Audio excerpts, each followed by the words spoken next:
저 같은 경우에도 거의 한 5년 동안 현대자동차 기아에 대해서 다소 보수적인 투자 의견을 계속 공유해 드려 왔습니다. 근데 그것을 뒤집는 데이터 센터 5만 장이라는 규모는 물리 데이터 세계 영역에서는 전 세계에서 두 번째로 큰 규모입니다. 엔비디아의 젠슨 황 CEO가 봤을 땐 현대자동차가 내 로봇칩 파트너가 될 수도 있고 더 거대한 데이터 센터 구축을 위한 좋은 관계가 계속 이어지겠다라는 점지를 받은 거죠. 제가 지금 70만 원 목표 주가 제시하고 있고요.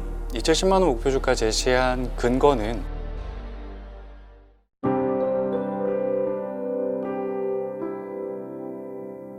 제가 등장하셨는데 진짜 깜짝 놀랐잖아요. 왜냐하면 김준송 연구원님을 제가 이 연구위원님을 여의도에서 테슬라 자동차 하면 이분을 만나라는 얘기를 구루들 고수들한테 사실 굉장히 많이 받았어요. 그래서 제가 너무 모시고 싶었는데 오늘 만나 뵙게 돼서 너무 기쁩니다. 게다가 올해 자동차도 상당히 주목받고 있는 섹터이고 테슬라는 뭐 영원히 관심사일 수 있잖아요. 두 가지 다 짚어보도록 하겠습니다. 네, 자 일단 그 많은 분들이 궁금해하시는 것부터 바로 여쭤볼게요. 이 전쟁 여파로 아시아 자동차 기업들이 특히 영향을 많이 받고 있는 것 같은데 왜 그런 겁니까? 이유는 굉장히 직관적인 것 같습니다. 사실 이란 사태가 어떤 방향으로 흘러갈지는 증시가 보여주고 있지만 아무도 예측하기 어려운 부분인 것 같습니다만 일단 이 중동 지역에서 아시아 자동차 회사들이 참 잘 팝니다. 네, 중동 시장이 전 세계 자동차 수요의 한 3% 정도, 한 200만 대 중반 정도의 판매량이 매년 찍히고 있는데 여기서 일본 자동차 회사들이 50% 정도의 점유율을 가져가고 있고요. 네. 토요타가 거의 30% 정도의 점유율로 이 중동 지역에서는 리더 역할을 굉장히 강력하게 포지션을 잡고 있습니다. 그리고 현대 기아가 이 중동 지역에서 15에서 20% 정도의 점유율을 가져가면서 넘버 2 지위를 일본에 이어서 한국이 가져가고 있기 때문에 당연하게도 중동 정세의 이제 악화로 인해서 뭐 소비에 대한 심리 부진이 이어진다고 하면 아시아 자동차 회사들이 여타 다른 지역의 자동차 회사들보다는 타격이 더 클 것이다라는 게 직관적인 상식인 것 같고요. 두 번째는 이 호르무즈 해협을 통과해서 그 원유가 수출되는 핵심 지역이 동아시아권입니다. 근데 이 동아시아권 국가에서 지금 당장 우리나라에서도 정부에서도 어떤 대응책이 나올 정도로 이 기름값이라는 게 상당히 치솟았죠.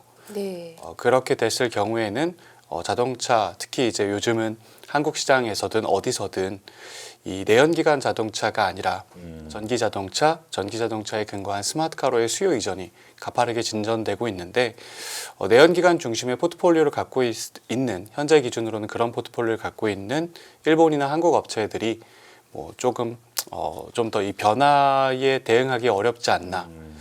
유가가 올라가면 이제 우리가 중심 포트폴리오로 잡고 있는 차종의 판매가 둔화되지 않을까 이 걱정이 함께 있었던 것 같습니다. 네. 그러면 저는 궁금한 게 중동의 그 이제 자동차 시장이 세계 전체 시장으로 보면 비중이 그렇게 크지는 않다 말씀하셨잖아요. 네. 그러면은 일본이나 현대 기아차의 매출 비중에서 이 중동 지역에 차지하는 비중이 큰 편입니까? 아니면 작습니까? 크지 않습니다. 현대기아 중심으로 말씀을 드려보면 네. 한 6, 7% 정도 차지하고 있고요. 네.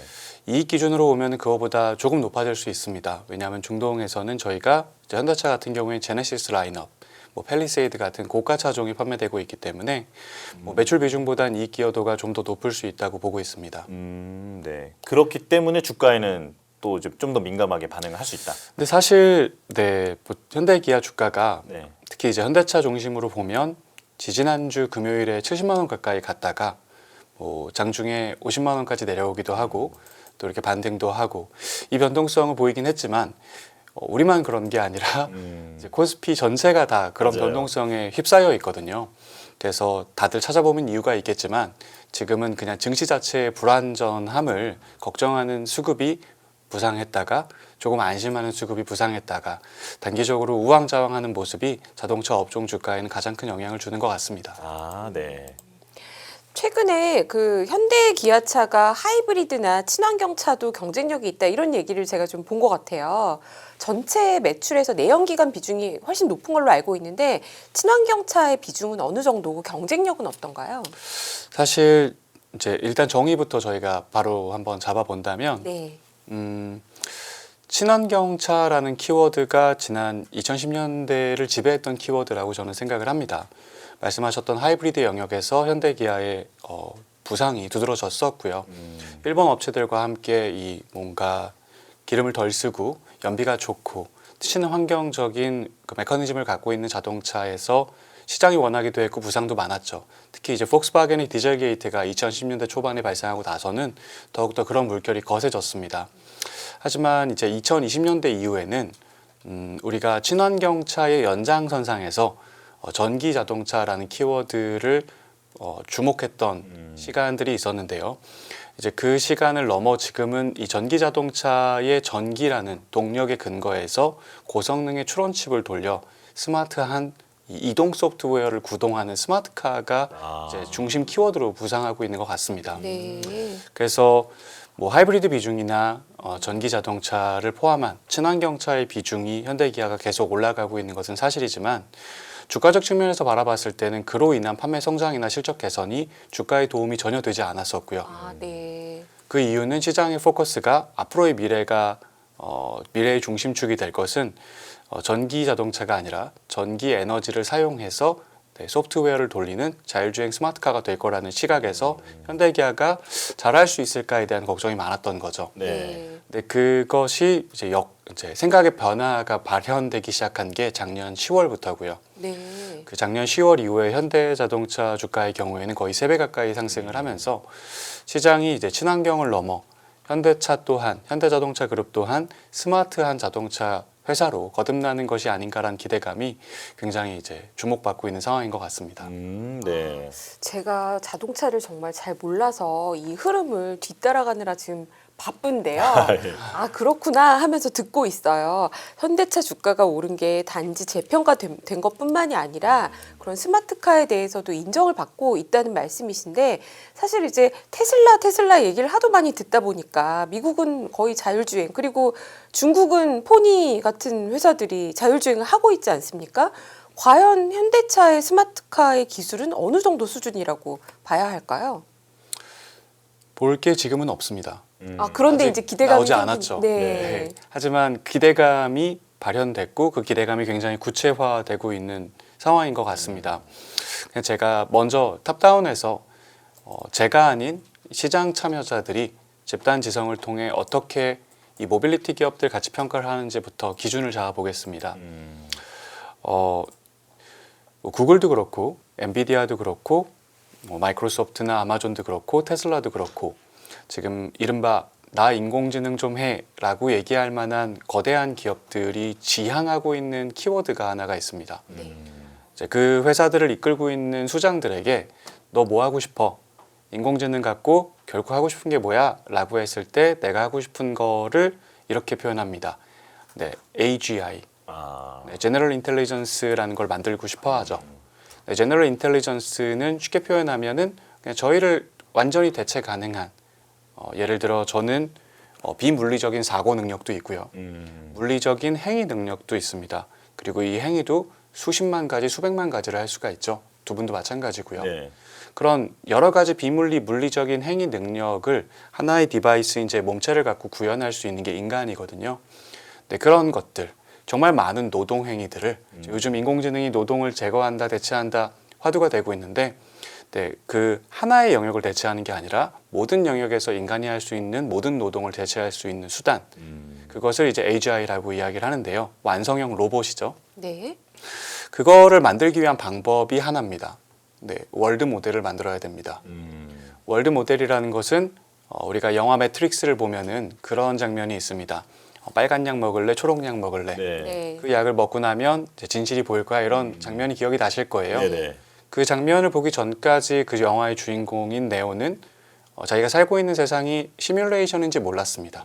자, 그 정도의 시뮬레이션을 월드 모델이라고 합니다. 네. 네, 그 안에 살고 있는 에이전트들이 물리적 행위를 가상으로 구현을 하든 비물리적 판단을 가상으로 구현하든 그 안에 있는 에이전트들이 이게 이제 진짜 현실과 구분하지 못할 정도의 완벽한 시뮬레이션, 그런 완벽한 시뮬레이션이 있어야만 우리가 로봇이라는 이 완성형 로봇이라는 것에게 다음 행동을 예측해서 지금 내가 뭘 해야 되는지에 대한 기반을 다질 수가 있거든요. 그래서 그 완성형 시뮬레이션을 월드 모델이라고 하고, 그 월드 모델을 만들기 위해서는 굉장히 많은 데이터들이 필요합니다. 네. 비물리 세계에 대한 데이터도 필요하고 물리 세계에 대한 데이터도 필요하죠. 근데 비물리적 세계의 데이터는 정말 널려 있습니다. 제가 오늘 이 방송에 나오기 위해서 작가분하고 카카오톡으로 주고받은 것도 어떻게 보면 웹이라는 세계에 비물리적인 데이터를 제가 좀 더 추가하고 오늘 이 방송에 출연을 한 거고요. 네. 네. 그냥 누구라도 인터넷에 접속을 하면 굉장히 많은 공공의 이 비물리 데이터를 사용할 수가 있습니다.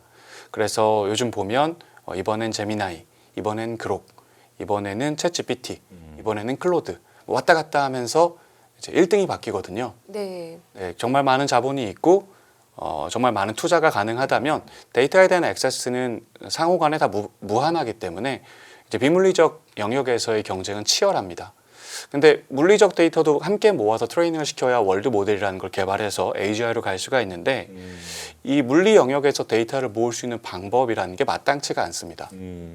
네, 마땅치 않다라는 것을 한번 상상해 보면 주변에서 저희가 어떤 물리적 행위를 하는데 팔을 뻗는 것도 물리적 행위이고 머리를 긁적이는 것도 물리적 행위이고 택시 문을 열고 잡아타는 것도 물리적 행위인데 저희가 하는 이 행위들이 어떤 데이터로 기록되고 있는 경우가 거의 없거든요. 네. 굳이 이제 찾아본다면 하나 부상한 게 스마트카 정도인 거죠. 네. 차가 이동하면서 소프트웨어가 주행을 주도하고 이 소프트웨어가 어떤 방식으로 인지해서 판단을 내리는지에 대한 데이터가 기록이 계속 남아있고 그 기록된 데이터를 데이터 센터로 보내서 훈련하는 게 뭐 대표적으로 테슬라인 거거든요. 네. 그러니까 그 정도 외에는 물리 데이터를 모으는 게 굉장히 어렵습니다. 그래서 시장은 이 월드 모델을 향해서 감에 있어서 그 주체가 누가 됐던 테슬라가 됐던 구글이 됐던 그 주체가 누가 됐던 결국 월드 모델을 만들어서 AGI 문을 여는 친구가 인공지능의 왕이 될 텐데 비물리는 쉬우니까 물리 영역에서 데이터 파이프라인을 어떻게 구가하고 확보할 수 있는가에 대해서 가치를 굉장히 많이 줍니다. 그리고 현재 우리가 이 물리 데이터 파이프라인을 구축하는 친구들끼리 비교를 해봤을 때 가장 많은 차량을 전 세계에 뿌려놨고 정확히는 가장 많은 스마트카를 뿌려놨고 그리고 그 데이터들을 통해서 가장 많은 이동 능력의 진전, 개발의 진전을 보여주고 있는 게 테슬라이기도 하고 네. 휴머노이드 개발에 있어서도 어떤 기준이 되고 있는 회사가 테슬라이기도 하기 때문에 이 물리 데이터 파이프라인, 이 스마트카를 이용한 이동 데이터가 됐던 휴머노이드를 통한 제어 데이터가 됐던 이 물리 데이터 파이프라인에서 1등은 테슬라다라고 제가 판단하는 게 아니라 시장이 인정해주고 있고 그 결과 가장 높은 밸류를 받고 있는 겁니다. 한 200배 정도의 PR을 부여받고 있죠. 이 친구가 1등이야. 데이터 네. 파이프라인 관점에서. 그리고 이 친구는 XAI라는 비물리 데이터 파이프라인도 공존하고 있고요. 함께 이용할 수 있는 스타링크라는 이제 일론 머스크 유니버스 안에 이 스타링크라는 통신망이 있고요. 이 통신망을 사용하는 유저 데이터도 함께 훈련에 참여할 수가 있거든요. 그러네요. 그래서 데이터 파이프라인 1등은 오케이, 물리 영역이 주목받는 이 국면에서 테슬라가 1등인 것 같다. 200배라고 시장이 주고 있는 겁니다. 네. 그리고 두 번째로 이제 높은 물리 데이터 파이프라인의 가치를 인정받고 있는 회사를 저는 샤오펑이라고 생각을 합니다. 네. 일단 뭐 샤오펑을 제가 인정하는 것보다는 네. 젠슨 황이 인정을 하죠. 아. 네, 엔비디아의 젠슨 황 같은 경우에 이제 제가 2016년 1월에 CES에 갔을 때 처음 그분의 키노 스피치를 이제 마주할 수가 있었는데요. 객석에서 함께 그분이 이야기하는 걸 들었었죠. 그때 그분이 했던 얘기 중에 가장 인상적인 얘기가 당시에도 엔비디아는 굉장히 핫한 회사였거든요. 네. 빅데이터라는 키워드와 클라우드 컴퓨팅이라는 것이 이제 굉장히 부상하고 있을 때였습니다.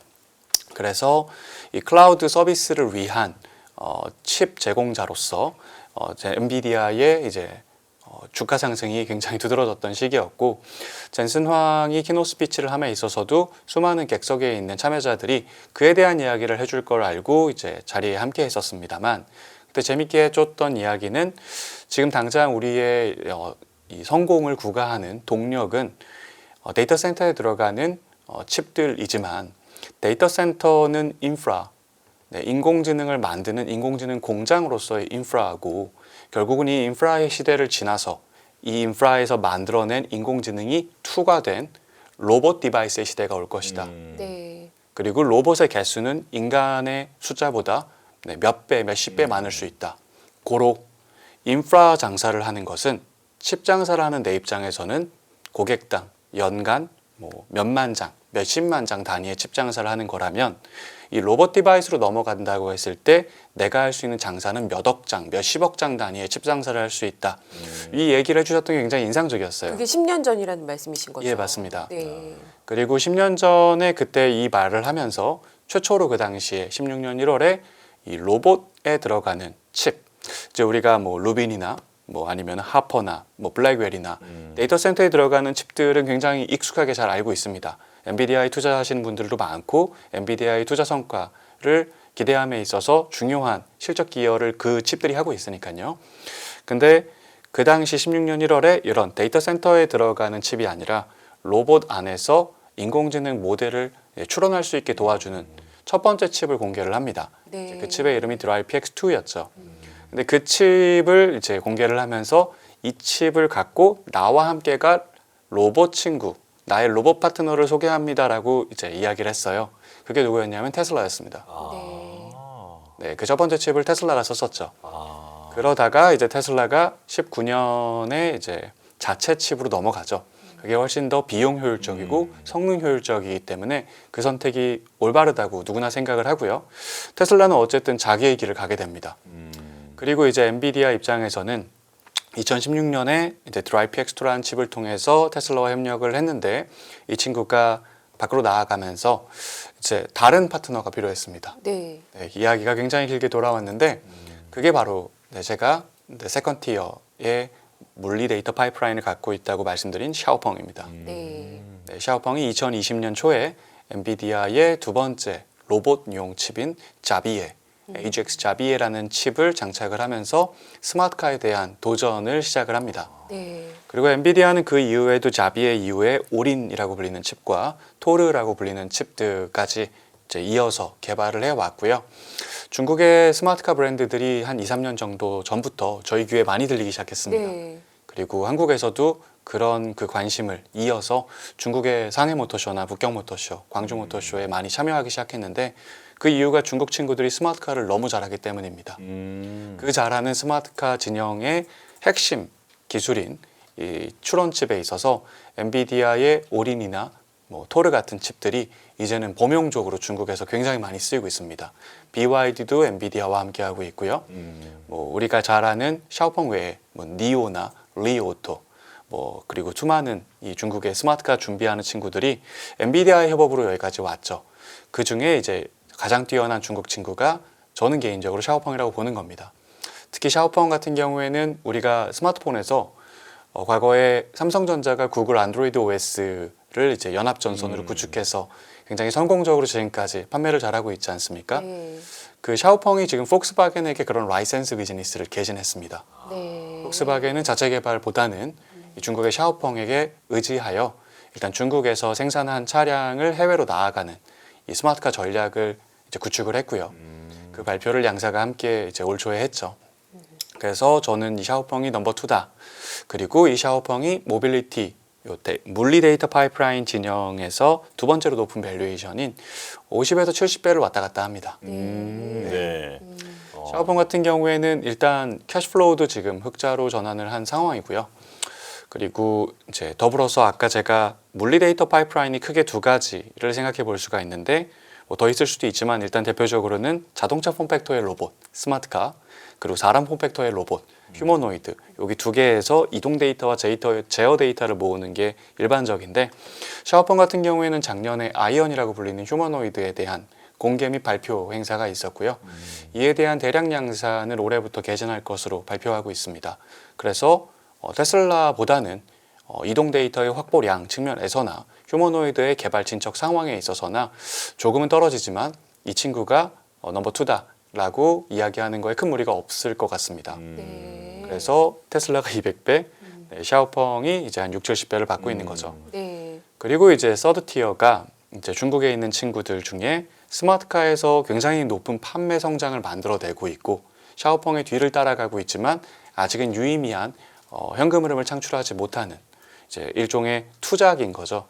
내가 제대로 돈을 벌려면 데이터를 많이 모아서 소비자들에게 판매하게 만들 수 있는 이동 소프트웨어 개발까지 가줘야 될 겁니다. 아니면 대단한 원가 경쟁력 향상을 위한 제반 기술 준비가 필요하고요.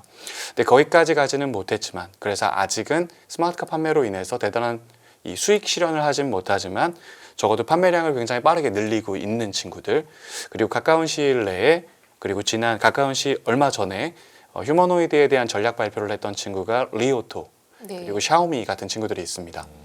요 회사들이 이제 한 20배 내외의 PER을 받고 있고요. 네. 그리고 그 밑에 이제 이른바 스마트카는 젠걸음을 하고 있고 이제 막 시작하는 모습이고, 근데 정확하게 성장을 어떻게 할 건지에 대한 이 성공의 궤적에 대한 동의는 아직 시장이 많이 얻지는 못한 상황인 기업들이 있습니다. 그게 이제 BYD, 네, 그리고 상해 기차, 길리 이런 회사들일 것 같은데요. 이런 친구들이 이제 10배 중반의 PER을 받습니다. 그리고 이제 피처폰처럼 좀 이런 변화, 데이터 확보하는데 어려움이 있겠구나라고 생각한 일종의 레거시 집단. 아까 이란 사태 때 얘기했던 토요타, 혼다, 닛산, 그리고 미국의 GM, 포드, 스텔란티스, 폭스바겐, BMW, 벤츠, 그리고 작년 10월 전까지 현대기아까지 이른바 자동차를 팔고는 있지만 실제로는 자동차가 아니라 사람이 운전해야 되는 수동차를 판매하고 있는 거고 차량 안에 컴퓨터가 들어가 있지 않고 소프트웨어가 들어가 있지 않기 때문에 데이터가 모이지 않는 그냥 사람이 운전해야 되는 이동수단으로서 차를 판매하고 있는 친구들이 이제 10배 이하에서 거래되고 있었고 네. 그 중에서도 현대기아는 거의 가장 낮은 4배대에 거래가 되었던 겁니다. 네네. 지금 200배 테슬라부터 시작해서 그러니까요. 중국 기업들의 순위를 지나서 우리가 이제 드디어 현대차까지 왔습니다. 네. 저는 이제 현대차에 대한 스마트카의 수준과 어느 정도 기대감이냐라고 여쭤본 건데 사실 아직은 보여준 게 없다라는 말씀으로 들리는데요. 이제 공개된 저희가 지금 이 홈페이지에 접속을 해서 현대자동차 스마트카 구매해야지가 지금은 안 되죠. 네네. 하지만 작년 10월부터 굵직굵직한 이벤트들을 통해서 내가 곧 살 수 있겠는걸?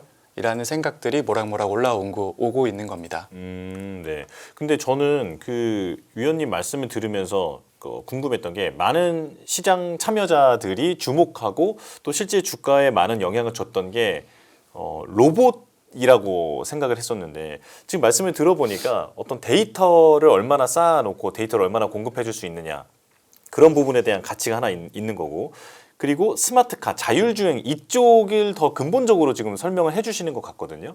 그럼 거기에서 시작해서 로봇으로 넘어가는 겁니까? 이게 따로 있는 게 아닌 거죠? 네. 결국 물리적인 노동 행위를 대신할 수 있는 것들을 이제 저는 로봇이라고 우리가 부를 수 있는 것 같고요. 로봇이란 단어가 또 너무나 범용적으로 쓰이기 때문에 구분이 필요한 것 같아요. 제가 이제 벤처캐피탈 VC 투자 심사역으로도 참여하는 경우가 있는데 굉장히 많은 로봇 회사들이 고개를 들고 있습니다. 근데 일부 로봇 회사들의 경우에는 20년 전, 10년 전, 5년 전과 다를 바 없는 기술을 갖고 이제 세상이 붐이니까 펀드레이징을 위해서 참여하는 경우도 적지 않게 마주합니다. 네. 저는 이제 구분할 필요가 있다고 생각을 합니다. 사람처럼 생긴 모습을 갖추었다고 해서 제가 지금 한참 이야기한 로봇이라고 부르지 않습니다. 내가 이 로봇을 만들m에 있어서 당연하게도 이 보이는 것도 굉장히 중요하고 이 보이는 몸체를 굉장히 내구성 있게 그리고 굉장히 유연하게 잘 사용할 수 있는 기계적인 완성도를 갖추는 것도 기본 중에 기본이라고 얘기할 수 있겠지만 결국 제가 관심을 갖고 있는 것은 그런 하드웨어를 넘어 그 하드웨어를 유기적으로 우리가 하는 노동을 대체할 수 있게 적용할 수 있는 뇌 개발을 하고 있는가에서 우리가 이제 다른 의미에서의 로봇 이야기를 시작할 수 있는 시대가 됐다고 저는 생각을 합니다. 네. 그래서 수많은 로봇 회사들이 있고 대체적으로 요즘은 관심을 많이 받고 있는 자리이지만 그 로봇을 하기 위해서 어떤 데이터를 얼마나 잘 모아서 훈련시키고 있는가 여부를 저는 데이터 파이프라인을 잘 구축하고 있는가로 이렇게 규정하고 있고요. 아까 말씀드렸던 이 분류도 이 데이터 파이프라인 관점에서 제가 사람처럼 생긴 로봇을 만들건 자동차처럼 생긴 로봇을 만들건 어떤 종류의 모습을 갖추고 있던 사람의 노동을 대체 제거할 수 있으면 미친 장사가 될 겁니다. 우리가 경제학에서 배웠을 때 결국은 GDP, 생산이라는 것은 뭐 소비의 양과 그리고 분배의 양과 소비의 양과 다 똑같이 일치하게 되거든요. 만약에 GDP라는 것을 소비로 환산해서 노동 소득 그리고 자본 소득 그리고 세금 세 가지 분류로 해봤을 때 전 세계 GDP의 55% 정도는 노동 소득으로 우리가 계산해 볼 수가 있습니다. 노동 소득이라는 것은 거꾸로 얘기하면 노동 비용입니다.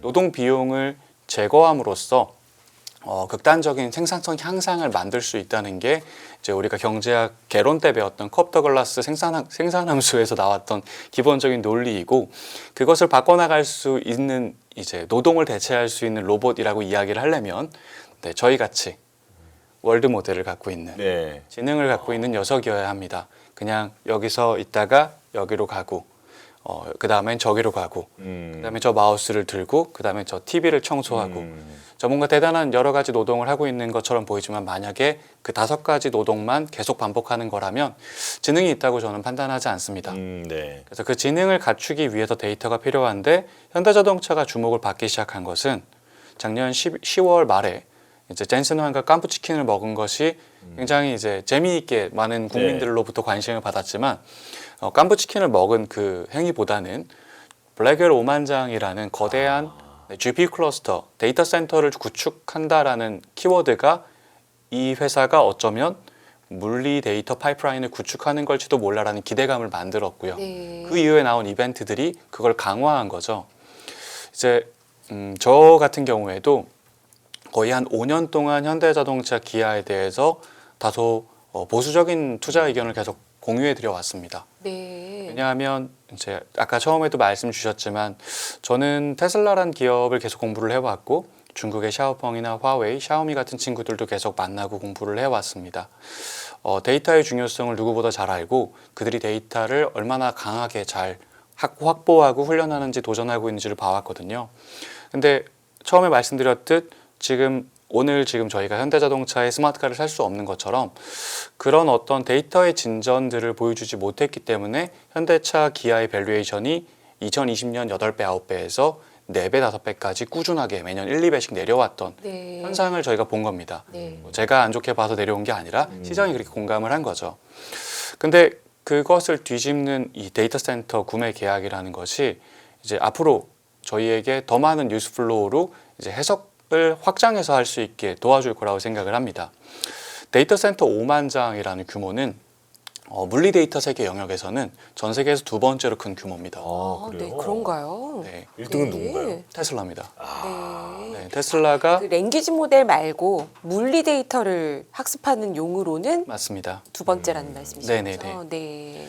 이 물리 데이터 학습 관점에서 테슬라는 이제 곧 있으면 콜텍스2라는 거대한 데이터 센터가 또 제가 이제 추가 가동을 하게 되는데 작년 기준으로 테슬라가 이제 제가 블랙웰 기준으로 환산을 해봤을 때 약 12만 개 정도의 데이터 센터 클러스터를 갖추고 있다고 계산을 했었고요. 네. 물론 정확하지 않습니다. 정확하게 이제 블랙웰로 환산된 건 제가 계산한 거기 때문에. 네. 그리고 이제 원래 2등이 화웨이였습니다. 예. 화웨이 같은 경우에는 중국의 일종의 구글 역할을 하신다고 생각하시면 됩니다. 네. 화웨이가 이 스마트카를 구축하는 데 필요한 칩, 데이터 센터, 그와 관련된 여러 가지 부대 기반 기술들을 전부 제공을 하고요. 다양한 종류의 브랜드들이 화웨이한테 의지해서 스마트카를 만들고 있는 상황입니다. 그리고 이제 판매량도 이제 100만 대를 올해 달성할 걸로 저는 예상을 하고 있는데 굉장히 이제 스마트카 시장에서 강력한 친구죠. 이 친구가 이제 중국의 데이터 센터를 갖고 있는데 이 데이터 센터가 블랙웰로 환산해 봤을 때 한 2만 장 정도 됩니다. 근데 5만 장 계약을 한 거죠. 네. 저는 만약에 같이 치킨 먹고 있었으면 치킨을 떨어뜨렸을 겁니다. 놀라서. 이 정도 계약을 한다고? 라는 생각이 들었습니다. 네. 자, 그리고 우린 모두가 아마 투자자분들은 같은 생각을 했을 겁니다. 현대기아가 8, 9배에서 4배까지 내려올 정도로 우리가 정말로 데이터 파이프라인에 대한 준비가 안 되는 거 아니냐는 걱정이 많았는데 네. 오만장 계약을 했네. 네. 자, 블랙웰은 저희가 쉽게 비유하자면 에르메스 백 같은 겁니다. 네. 에르메스 백은 저도 한 번도 사본 적은 없지만 사지 못하는 백이라고 들었습니다. 돈이 있어도 네, 이제 가서 주세요라고 해서 주는 게 아니라 굉장히 좋은 관계를 설정해야 이게 이분이 이 고객분이 앞으로 나와 더 많은 에르메스 백을 사실 분이다라는 어떤 확인이 있어야지 네. 그 백을 파신다라고 들었고 또 그렇게 살 수 있게 됐을 때 지불해야 되는 가격도 뭐 몇 천만 원 한다고 들었습니다. 네. 자, 블랙웰도 몇 천만 원입니다. 그리고 엔비디아는 블랙웰을 지금 내한테 가져가서 장사 잘해서 개발 잘해서 앞으로 나한테 칩 더 사갈 친구에게 그걸 배정합니다. 왜냐하면 누구나 원하기 때문에. 네. 근데 현대차를 선택을 한 거죠. 그것도 5만 장이나. 네. 저 여기서 질문 있습니다. 네. 테슬라의 그 12만 장 프로젝트가 콜로세스? 콜텍스. 콜텍스? 네. 그 규모가 어마어마하잖아요. 제가 유튜브를 본 적이 있는데 뭐 각종 발전소를 그 온사이트에 지으면서 하더라고요. 그런데 현대차는 이 5만 장을 한국에서 어디다가 이만한 용량을 할까요? 전력이 있나요, 우리나라에요? 일단 그래서 지지난주 금요일에 네. 이제 현대자동차 주가가 또 이제 굉장히 큰 반향을 일으켰을 때 이 새만금에서 데이터 센터를 짓는다는 발표가 있었죠. 네. 대통령께서 또 예. 네. 우리에게 새만금이 있죠. 예, 전력 인프라 관점에서도 이제 전라도 지역에 충만한 전력 인프라가 갖춰져 있다. 뭐 태양광에서든 뭐 신재생 에너지 관점에서든 여러 가지 관점에서 이 새만금이 현대자동차가 생각했을 때, 정부가 생각했을 때 적절한 부지라고 생각을 했던 것 같고요. 네. 5만 장 전부가 거기에 설치가 될지는 저도 잘 모르겠습니다. 아마 뭐 제가 합리적으로 생각해 봤을 때는 한국을 넘어서 미국에도 데이터 센터를 지을 가능성도 있지 않을까라는 기대도 있는데요. 예. 일단은 데이터 센터는 이제 일단 가장 먼저 구축하는 지역은 새만금이 될 것 같습니다. 5만 장 구매를 약속받고 나서 계획이 착착 진행되는 모습을 보여주고 있다는 게 상당히 중요한 포인트겠네요. 그러니까 시장이 어디에 반응하는지가 정답이죠. 네. 아까 말씀드렸듯 저건 에르메스 백인데 저거를 줬다는 건 저는 모르지만 저희는 외부인이니까 속속들이 알 수 없지만 엔비디아의 젠슨 황 CEO가 봤을 땐 현대자동차가 충만한 데이터를 모아서 훈련시킬 수 있겠구나. 그리고 이 데이터를 모아 만들어낸 소프트웨어를 통해 더 장사를 잘하고 로봇 장사를 잘하고 그 로봇 장사를 잘함으로써 내 로봇칩 파트너가 될 수도 있고 더 거대한 데이터 센터 구축을 위한 훈련용, 인프라용 칩 장사를 하는 것이 될 수도 있고 나랑 좋은 관계가 계속 이어지겠다라는 이제 점지를 받은 거죠. 네. 좋은 고객이 되겠어라는. 그리고 그런 기대를 처음 봤을 때 시장 내에서는 이제 다소 이제 의견 충돌이 있었습니다.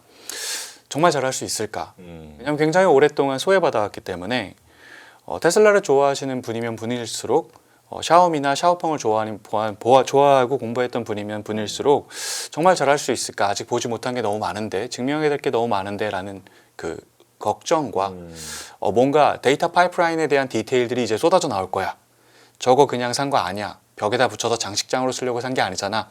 저걸 돌릴 만한 이 데이터의 인플로우에 대한 디바이스 확장에 대한 이야기가 나올 거야라는 기대감이 같이 부딪히기 시작했고요. 네. 이제 저도 개인적으로 그 시점에 작년 10월 말에 깜부치킨을 보고 11월에 바로 5년 만에 뷰를 굉장히 공격적으로 올렸습니다. 네. 그리고 아니나 다를까 1월 달에 CES에서 아틀라스라는 예. 휴머노이드 로봇이 부각이 됐죠. 많은 분들은 아틀라스가 이런저런 행동을 보이는 것, 기가 막히다.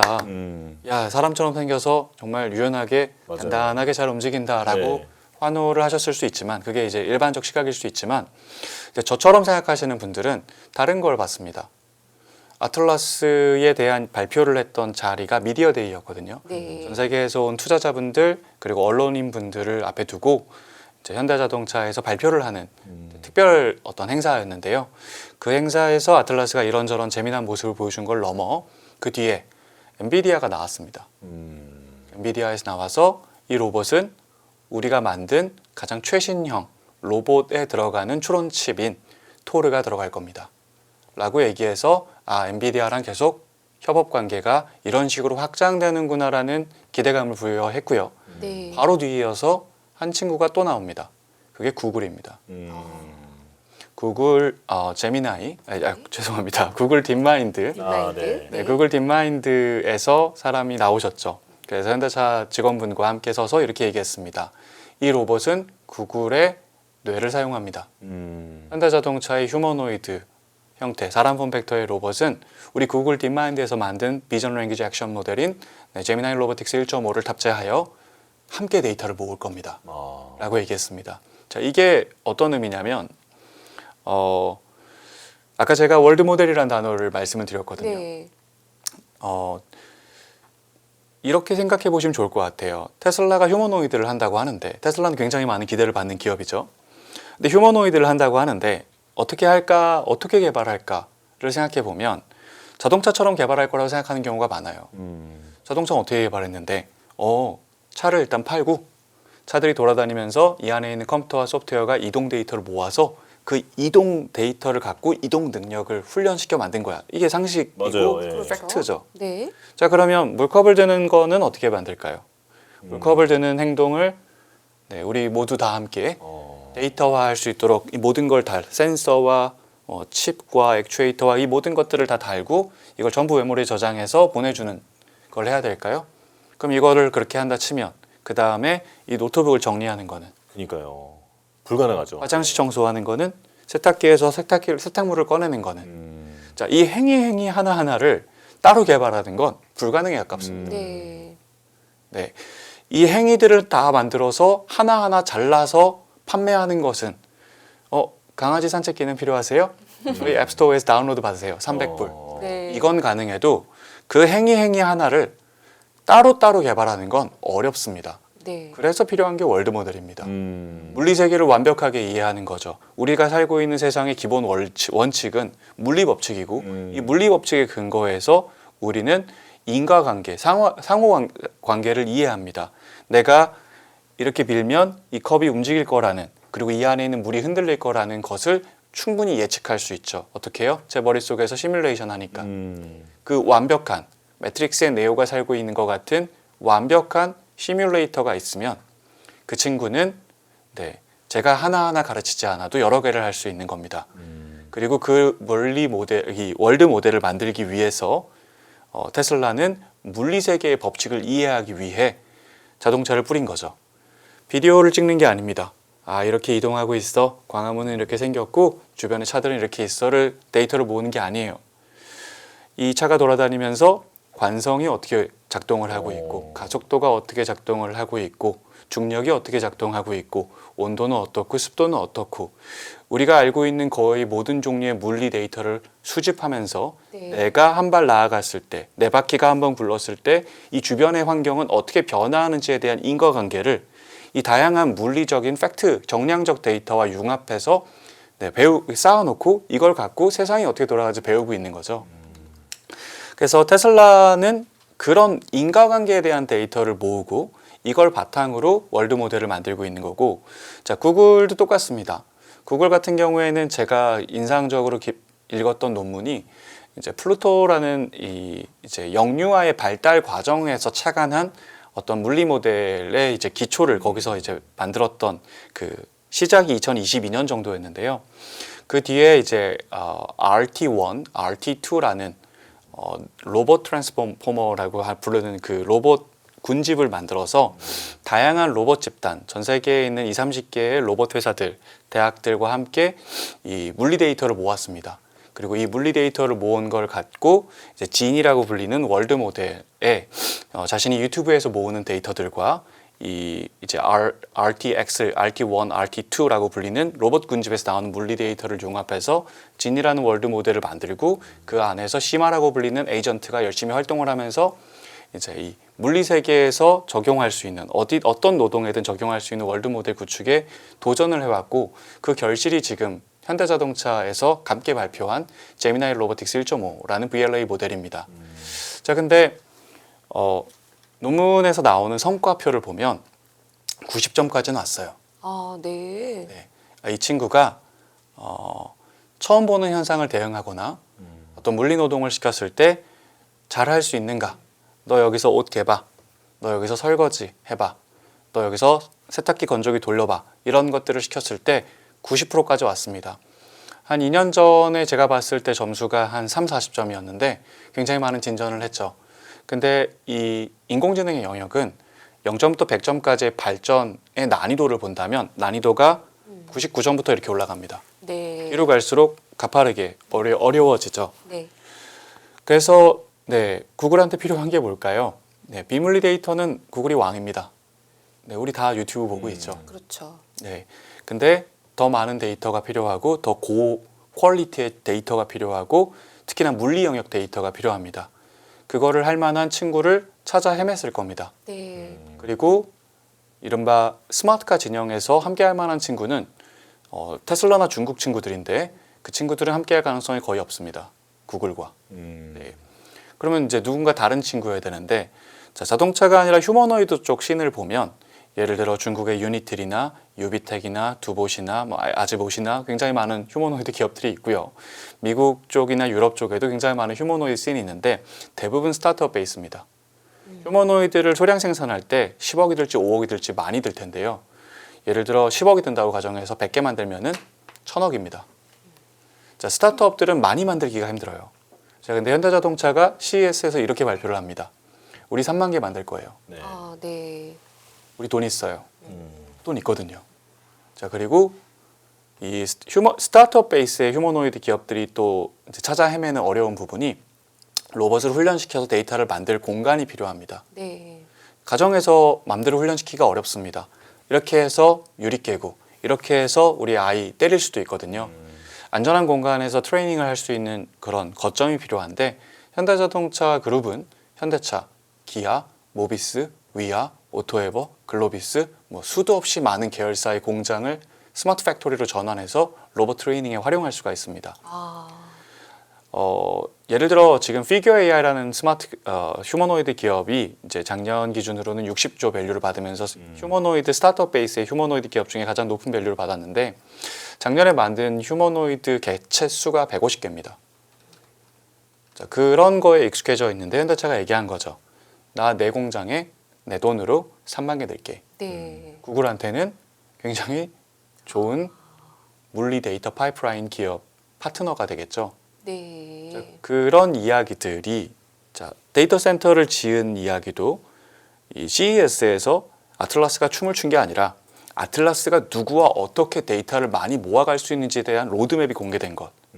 그 모든 거의 시작이 에르메스 백을 산 네네. 것에서 시작이 됐고요. 저는 이런 스토리 라인이 구체화되는 거를 올해 내내 계속 볼 거라고 생각하는 겁니다. 네. 예컨대 테슬라를 좋아하는 시각을 갖고 있으면 작년 10월 이전까지는 테슬라라는 데이터 기업의 데이터 가치를 높이 사는 사람은 현대자동차를 좋게 볼 수가 없어요. 그렇죠. 데이터를 모으고 있지 않으니까. 하지만 이제 같은 방향인 겁니다.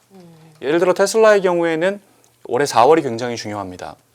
4월에 로보택시 전용 차량이 양산에 들어가고요.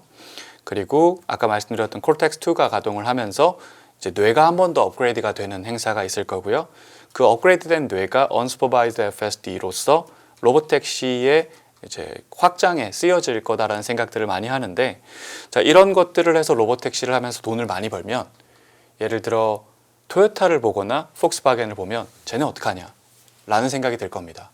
하지만 현대차를 볼 땐 죄송합니다만 네. 일부 시간을 저희도 예. 빠져서 듣다가 다 지나가 버려가지고 네네네. 네, 정말 죄송합니다만 근데 저는 아닙니다, 요거를 좀 여쭤보고 네네. 싶어요. 저는 지금 왜 위원님께서 이렇게 큰 말씀을 해주셨는지 너무 이해가 돼서 푹 빠져서 들었거든요. 테슬라는 200배여도 현대차 주가는 PER 4배밖에 못 봤던 게 이해가 되는 상황이었다. 데이터의 파이프라인이 없었다는 거고 이제는 스마트카든 휴머노이드든 이미 5만 장을 사겠다라는 그 순간부터 얘는 에르메스급이야 라는 걸 인정을 받고 한 단계 한 단계 가고 있다. 그러면 이제는 테슬라의 방향을 볼 수 있다라는 말씀을 해주시는 거라고 저는 이해했습니다. 그러면요. 네. 시장에서 지금 궁금한 거는 현대차가 주가가 그래도 바닥에서 많이 올랐잖아요. 이제는 더 이상 4배는 아니지 않습니까? 지금 그러면- 이제 12배 정도 되죠. 네, 12배가 됐으면 벌써 밸류에이션이 3배가 올라와 있는데 뭐를 하면 더 어느 정도까지 볼 수 있는지 단기적인 시각과 장기적인 목표 PER 어느 정도 레벨까지 갈 수 있을지 저한테 지금 시간이 어느 정도 있는 거죠? 이제 사실 시간이 약간 넘어갔는데 아, 네. 너무 푹 빠져들어서 요거는 꼭 듣고 보내드려야 될 것 같아요. 아쉽네요. 네. 사실 다음 달엔 무슨 이벤트가 있고 다다음 달엔 무슨 이벤트가 있고 2시간은 해야 될 것 같습니다. 3분기에는 무슨 이벤트가 있고 그 이벤트들의 결에 따라 어디까지 밸류에이션이 올라갈 수 있는지 구간별로 저희가 이야기해 볼 수 있고 그 위에 리스크는 뭐가 있을지 주가가 올라가고 나서 현대기아가 마주할 수 있는 어떤 기회와 리스크는 뭐가 있을지도 얘기할 수 있고 네. 또 이 물리 영역에서 테슬라가 얼마나 큰 돈을 벌게 될까 그 안에서 현대자동차는 함께 간다면 얼마나 큰 돈을 벌게 될까 이런 얘기가 사실 중요한데 그렇죠. 뭔가 서론만 가득 푼 것 같습니다. 저희가 네. 미리 그 시간이나 이런 부분에 대해서 안내를 제대로 못 해드린 것 다음에 같은데. 특집 방송을 만들어서 그러니까요. 지금 말씀 주신 내용들을 다 함께 들어보면 좋을 것 같습니다. 네. 결론은 현대차 좋게 보시는 거고 현재 목표 주가는 얼마신가요? 제가 지금 70만 원 목표 주가 제시하고 있고요. 이 70만 원 목표 주가 제시한 근거는 아까 제가 티어 구분을 하지 않았습니까? 거기서 BYD 그리고 상해 기차 같은 이 스마트카에 운을 떼고 있는 친구들이 받고 있는 이제 15배 내외의 PER을 적용한 겁니다. 네. 현대자동차가 이 데이터 센터 구축과 그리고 스마트카에 대한 그 전략 공개 그리고 휴머노이드에 대한 전략 공개를 이어가고 있기 때문에 그 말씀드렸던 이 스마트카 영역에서 가장 최저 밸류를 받고 있는 15배 군단에 준하는 가치 부여는 무리가 없다라는 생각을 한 거죠.